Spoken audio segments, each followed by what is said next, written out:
हे सूर्या प्रकल्पातल्या पाईपलाईनचं काम या ठिकाणी सुरू आहे आणि हा जो एक टनेल शाफ्ट आहे, या पुढचा जो भाग आहे हा टनेल आहे आणि याला हा जोडणारा शाफ्ट स्क्वेअर याचं काम सुरू असताना काम करणारा JCB ऑपरेटर राकेश यादव हा इसम काम करत असताना यामध्ये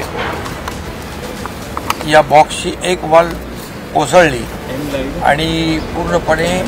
त्यामध्ये त्याच्या खाली JCB सकट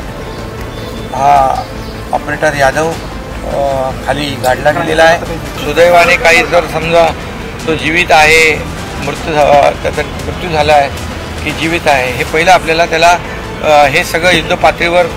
आपण काम करू। खाली काय आहे त्याचं अजून आपल्याला त्याची माहिती नाही, परंतु दुर्दैवाने जर त्याचा मृत्यू झाला असेल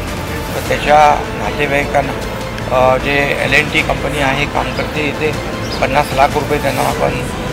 त्यांच्या वतीने देण्याचं प्रावधान करू आणि त्यांच्या कुटुंबातल्या एकाला नोकरी देखील L&T मध्ये